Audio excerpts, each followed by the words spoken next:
The bullet train is your best option in Japan if you want to go somewhere very quickly. A technical wonder developed in the years following World War II, it has transported more than 10 billion people at speeds of up to 320 kilometers an hour and has contributed to the third largest economy in the world.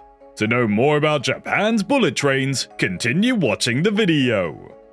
Japan has been a pioneer in the development of the essential railway technology needed for high-speed trains. In addition, they're the pioneers in the marketing of the most recent levitating bullet trains. However, Japan isn't satisfied with that, so it's now developing the fastest passenger train in the world, which would reduce travel times in half and move at double the speed of the nation's present bullet trains by doing away with a single, seemingly basic component: wheels.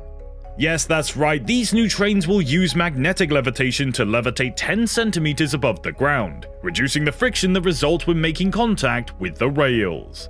But the new line has generated a great deal of controversy due to the construction delays, soaring prices, and a heated discussion over environmental issues.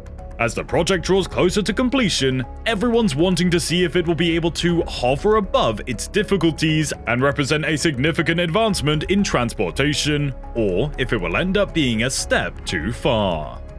In terms of trains, Japan has some experience. With the construction of the Tokyo Shinkansen line between Tokyo and Osaka in 1959, the nation became the first in the world to produce high-speed rail. At the time, many people in Japan and across the globe believed that the country's significant investment in rail would soon be outmoded in the exciting new era of air travel and motorways. But the first high-speed line did start operating in October of 1964, just in time for Tokyo's inaugural Olympics. The distance between the two largest cities in Japan is now just a little more than 4 hours apart, down from almost 7. In less than 3 years, the line served more than 100 million people, demonstrating its immediate success. A contemporary bullet train can do the same journey in 2.5 hours. It'll take 67 minutes for the new Chuo Shinkansen line to reach its completion.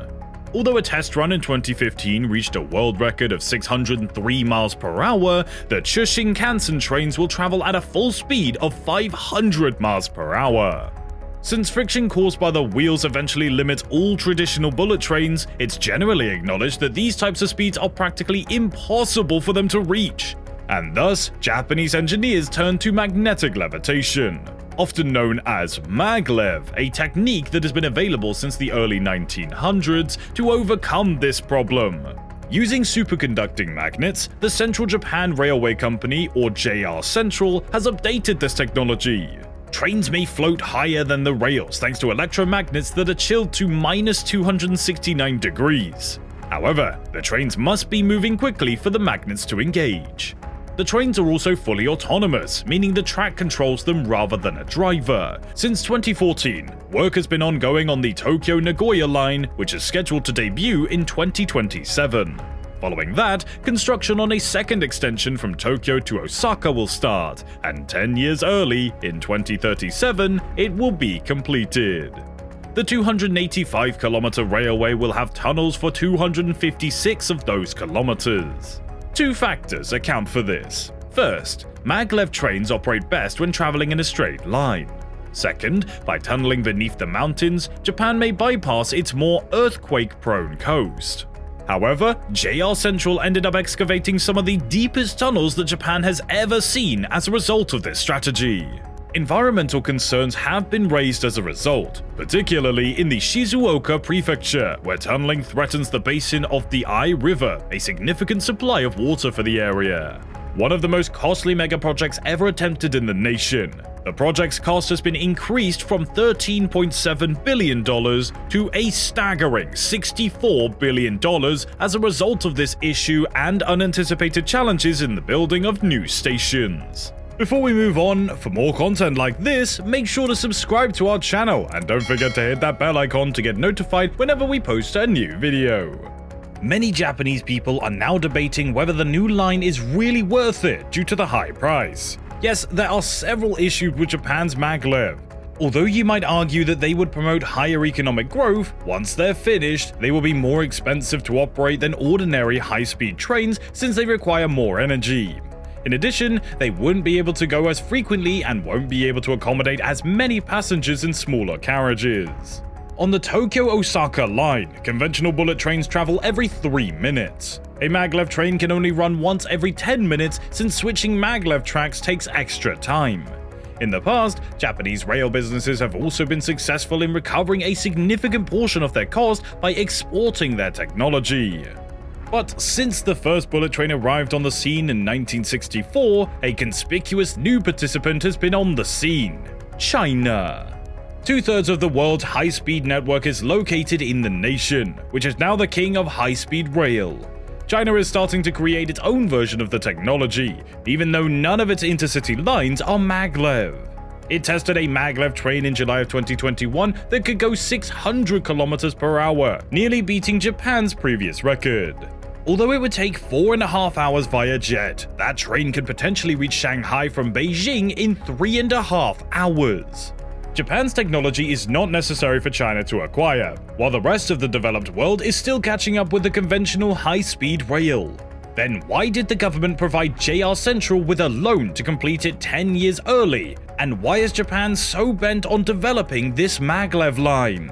The Chuo Shinkansen has the ability to connect the area between Tokyo and Osaka in a very significant way by reducing the travel time between the two main cities in the nation.